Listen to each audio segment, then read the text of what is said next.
Welcome back to another edition of the Scarlet and Gray Report podcast. And folks, the time has come. It's 100 days before the season opener when Ohio State takes on Notre Dame under the lights at Ohio Stadium. And who better to talk about the Fighting Irish than Inside ND Sports publisher Tyler James. How's it going today, Tyler?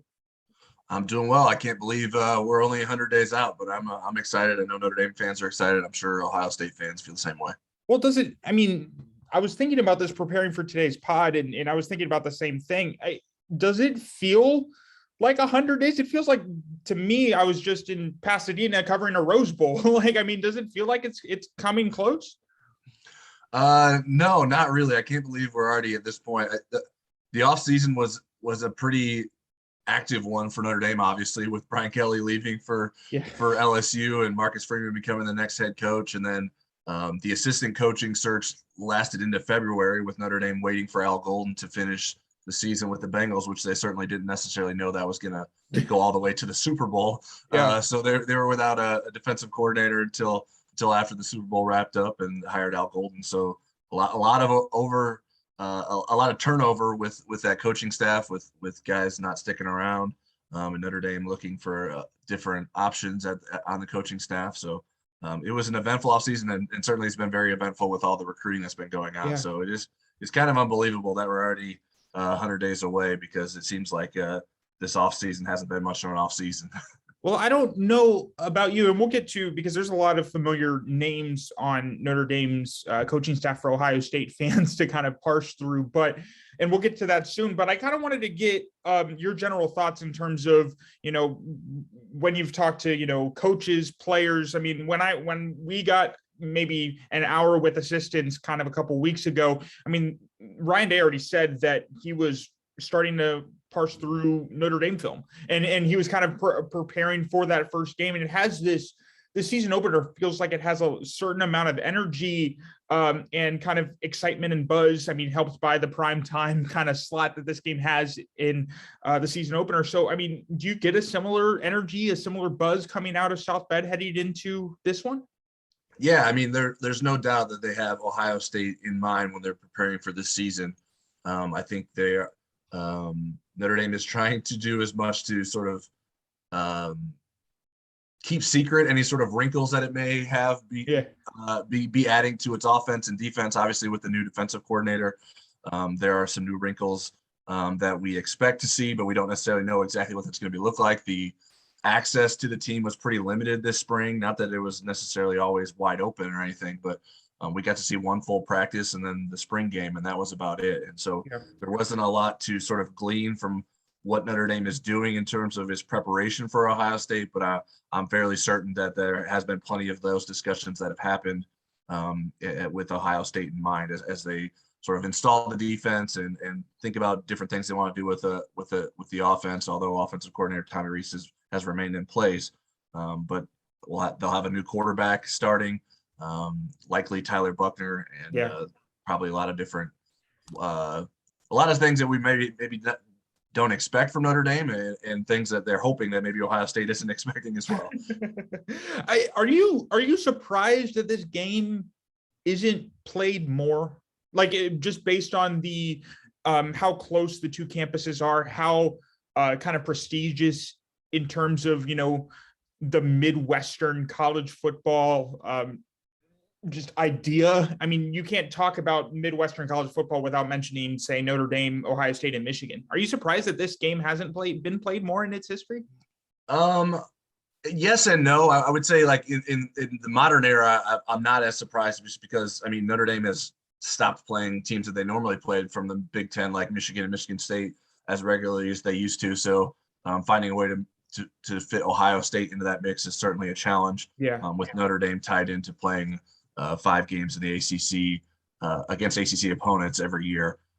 So I think it would be interesting to see those two teams play, and you would think that their paths would have crossed more often than it has in the past. But I sort of understand how that hasn't necessarily happened, sort of with the other ties to Midwest schools that Notre Dame had traditionally had.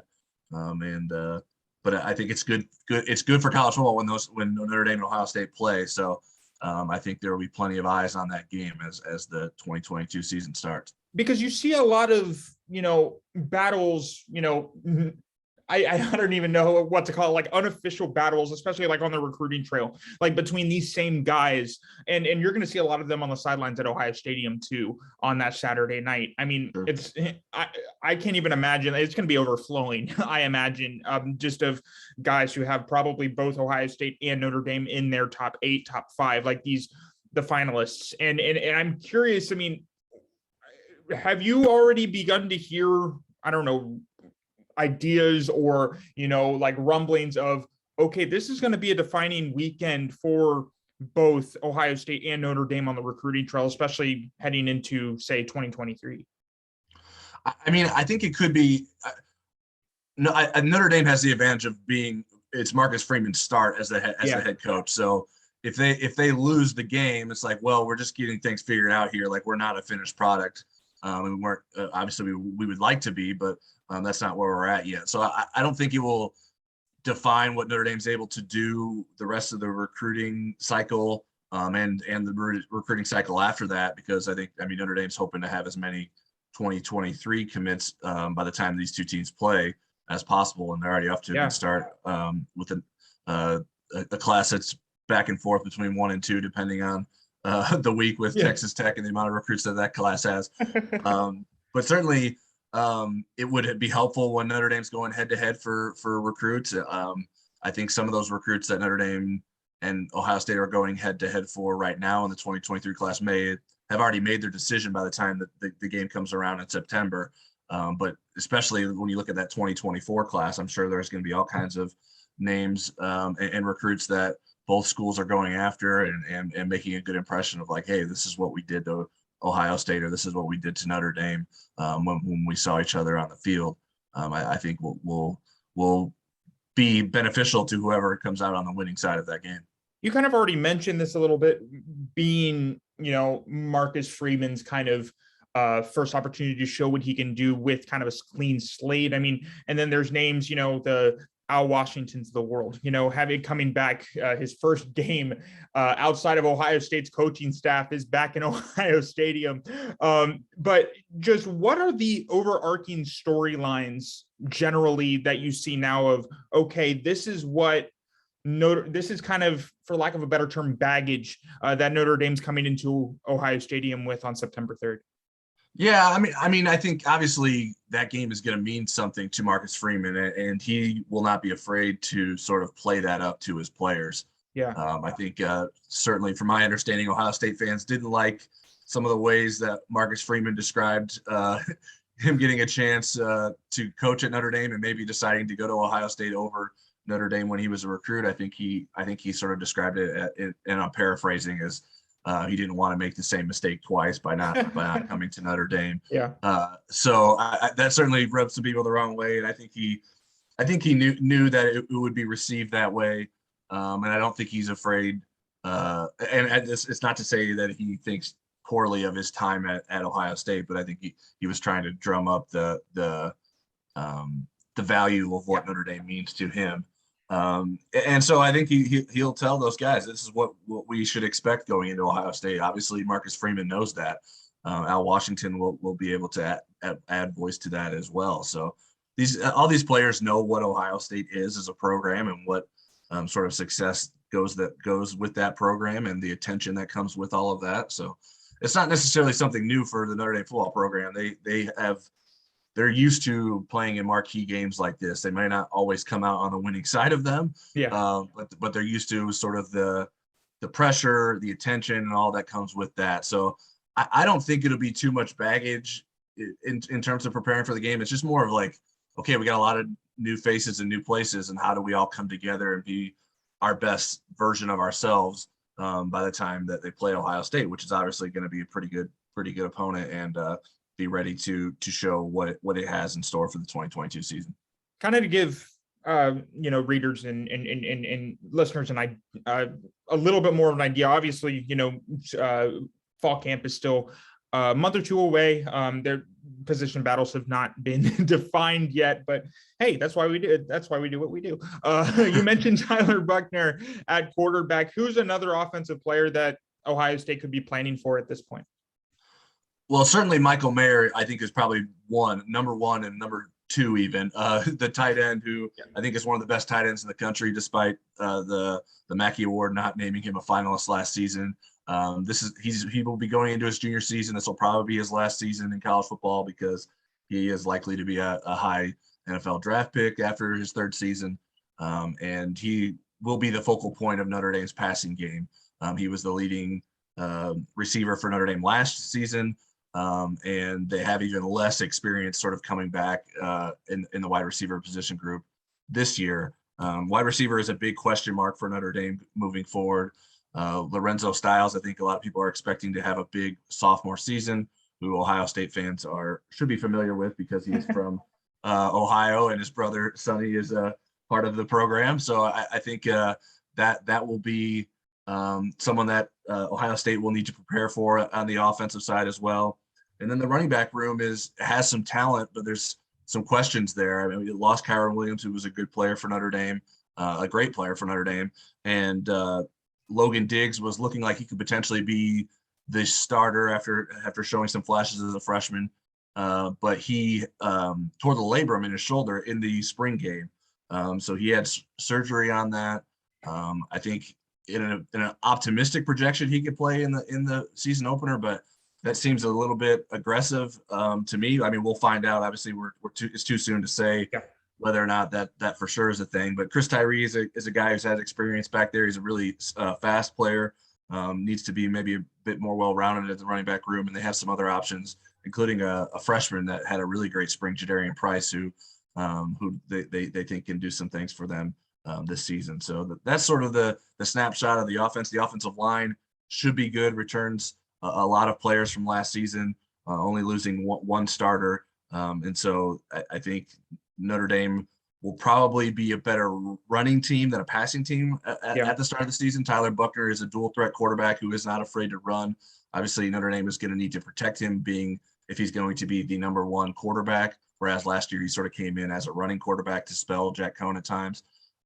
So I think we're sort of interested to see what sort of ways Tommy Rees is going to make this offense click and try to take advantages of the skill sets that it has and maybe sort of disguise some of the weaknesses that it has. It's so funny that you mention Michael Mayers as the first name that comes out of your mouth, because I mean, even outside of say Notre Dame and him being the focal point of the Fighting Irish's offense, that's where Ohio State had the most trouble last year, was in the slot and tight end. It was that middle of the field, whether it's, the slot corner or safety, getting tackles or getting plays made in that middle of the field. So it'll be interesting to see if there's going to be a difference made in Jim Knowles' defense from the get-go. I mean, it's going to be seen in the middle of that defense. So that will be an interesting matchup to watch for sure. But I kind of wanted to ask you kind of the same question about the defense. Is there kind of shining spotlight that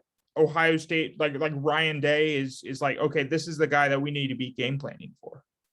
Yeah, Isaiah Foskey is that guy, the star defensive end.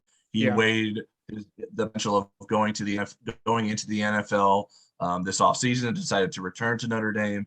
A very talented pass rusher, can get after the quarterback, and is someone that Ohio State is going to want to account for because he's probably the biggest obstacle or biggest weapon that Notre Dame has in terms of trying to slow down C.J. Stroud and slow down that Ohio State offense. Notre Dame has some questions in the secondary. Certainly losing Kyle Hamilton, who was an All-American level safety and a first-round draft pick, hurts Notre Dame. They did play the back half of last season without him, so got some experience back there, and did bring in a transfer from Northwestern, Brandon Joseph, who Ohio State fans may remember for a pretty incredible interception he made against Ohio State a couple seasons ago. So that's what the defense has. The defensive line as a unit should be very good, returning a lot of the guys from last season that made impacts, especially in pressuring the quarterback. The linebacker unit, I think, should be pretty solid. But the cornerback and safety group, which certainly isn't the group that you want to have the most questions about when you're going against an offense like Ohio State. So that's what we're going to find out, how deep Notre Dame is at cornerback. I think they feel pretty good about Cam Hart. Clarence Lewis had a pretty bad game against Oklahoma State in the Fiesta Bowl, and that sort of left, I think, a sour taste in Notre Dame's fans' mouths of, man, what's going to happen to us when we play Ohio State. So that's going to be the real challenge for Notre Dame, and sort of being able to defend all the options that Ohio State has in its offense. So I was looking at Notre Dame's schedule a bit, and obviously, I mean, you're well versed. I mean, the amount of difficulty that could come for, I mean, just based on the opponents in name, whether it's BYU, Clemson, USC later on the schedule. What is the impact of facing Ohio State game one? Is it more of, I mean, whether it's a win or loss, is it more about, okay, this is where we're at as a group? What do you want? Do you think Marcus Freeman's like, okay, this is what I want to learn by the time I'm getting back on the plane to head back to South Bend? Yeah, I mean, it's interesting. I was posed this question by a listener to our podcast previously, is like, if you were the head coach, would you want to start with Ohio State this season, or would you rather play someone like Marshall or Cal, who Notre Dame plays after Ohio State? I think I'd rather ease into it personally than sort of going out against Ohio State to start the season, especially at Ohio State. But yeah, I mean, I think it's an opportunity to learn, okay, what does this team have? How prepared is the offense to take a step, and how prepared is Tyler Buckner to lead that offense? How good is this defense? Because the defense is going to be tested against CJ Stroud and the Ohio State offense. So I think those are the questions that Marcus Freeman will certainly get answers to. I think because it is the first game of the season, it doesn't necessarily wreck your season. I know Notre Dame's path to the playoffs tends to require it to go undefeated without a conference championship game. But I think a loss to Ohio State, if Ohio State is as good as we think Ohio State could be, and is in that playoff mix as well, then I think that's something that Notre Dame can recover from. And Notre Dame would hope that teams like BYU and Clemson and Boston College and USC all have good seasons, and so those could be important wins on Notre Dame's schedule as they get farther into it. So it really, I think you're going to learn a lot about Notre Dame, but I think you can sort of throw the result out, because you're going to have to continue to do what you need to do and continue to develop this team and move forward. Obviously, winning the game sort of makes you think, okay, wow, the expectations, maybe we should have higher expectations for this season. Whereas if you lose the game, I don't think it necessarily eliminates your chances for making a run to the playoffs still.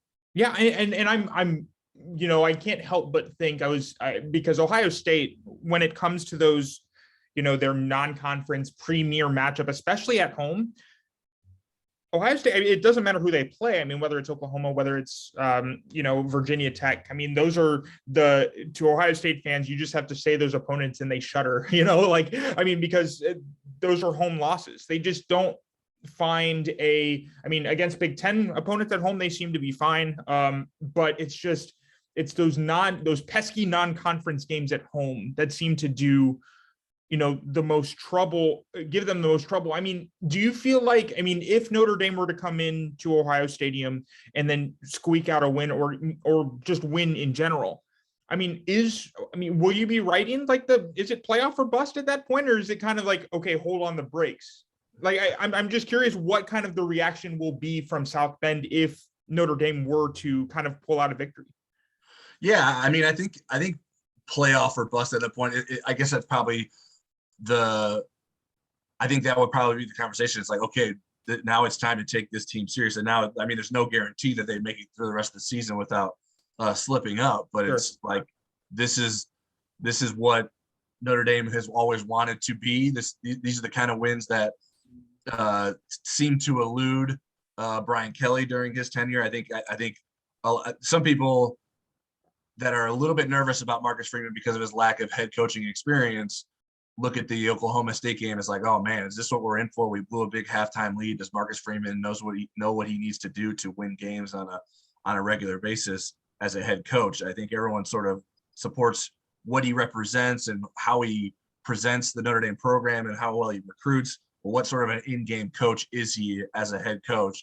And if he were to, in his first game as his first full season at Notre Dame, beat Ohio State at Ohio State, that would be quite the feather in his cap. And I think silence some of those critics or doubters of, okay, is Marcus Freeman maybe in over his head? Yeah. Now I think those voices will get louder if Notre Dame loses, especially if it's like in a blowout against Ohio State. But I think Marcus Freeman is going to be able to sort of build upon that, regardless of what happens, because of the way he recruits and the talent that he's going to bring into the program, and he's going to be able to learn on the job. I don't think Marcus Freeman is going to be on a hot seat right away unless things go terribly wrong. So I think he has the bonus of sort of inheriting a program that is in good shape. Brian Kelly did a lot of good things for Notre Dame's program, and he's done a lot of strange things since leaving Notre Dame's program that have rubbed people the wrong way. But I do think that a win at Ohio State, it's like, okay, now let's make a run to the playoffs. I think that's how Notre Dame fans and Notre Dame players and coaches will sort of look at that. Now, obviously, they're going to have to say, hey, let's not get ahead of ourselves. We have to, everything that we did to beat Ohio State, we're going to have to do on a weekly basis. So I think that would sort of be the outlook for the season if Notre Dame is to go into Ohio Stadium and come out with a win.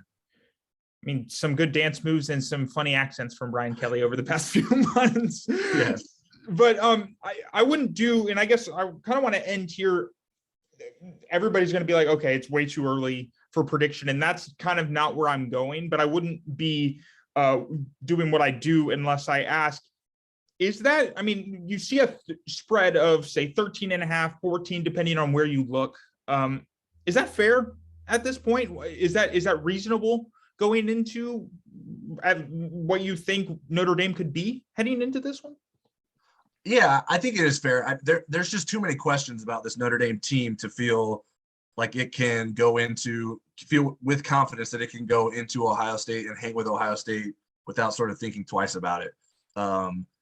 Tyler Buckner showed some glimpses of potential last season as the quarterback, but it's a whole different ballgame going into Ohio State as the starting quarterback than the positions that he was put in last season.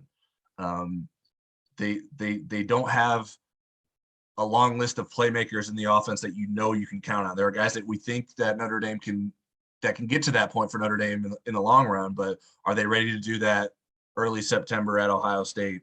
I don't know that you can feel really great about that. So I think it's fair. I mean, the line might be a little bit high, but I think it's sort of easy to see how the game could play out that way, whether Tyler Buckner makes a one or two mistakes as an inexperienced quarterback and Ohio State takes advantage of it. And we know what that offense can do. So I think Notre Dame is going to have its hands full. And with it being the start of the season like that, I think that's probably a pretty fair line. I don't know that I would feel confident betting it either way. I think it's probably a pretty good line to get bets on both sides. But I think I sort of understand that perspective that the books have put on this. Yeah, all I'm waiting for is, late in the game, or I don't know when it would happen. If Sonny Styles can come in, like play cover safety and line up against, Lorenzo in the slot, that's, I mean, their dad would just go absolutely absurd on the sideline for sure. And I think that's what a lot of Ohio State fans want to see, is kind of like that encapsulation of the Styles rivalry there. Like, who do you think would win that? I like Sonny a lot, but Lorenzo is elusive. So I don't know that one-on-one in coverage would be the best matchup for Sonny. Now, maybe if it's a slant route and he doesn't have to move as much, but Lorenzo is a pretty slippery receiver. So if Notre Dame can get matched up with Sonny in space, I think Lorenzo has a chance to win that matchup. Well, Styles' family probably has seen that multiple times in the backyard or like out at Pick Central. Absolutely. So it's just another matchup, another notch for whoever wins that game. But we're going to see that in 100 days. So that's all the time. Those are all the questions that I have. So thank you so much, Tyler. Follow him on Twitter at TJamesND and the site at Inside ND Sports. Everything Eric Hansen and Kyle Kelly are doing there has been absolutely phenomenal. So keep it locked in there ahead of the season opener. Keep it locked in for us at Ohio ST Rivals. I'm at Colin Gay _Rivals. We're going to have so much more on this game and many more here in the coming weeks as the season continually approaches. So yeah, thank you so much for the time, Tyler. And we'll see you, I guess, in 100 days. Yeah, I'm sure we'll talk plenty between now and then, but I'm looking forward to getting out to Columbus. All righty. See you guys on the message board.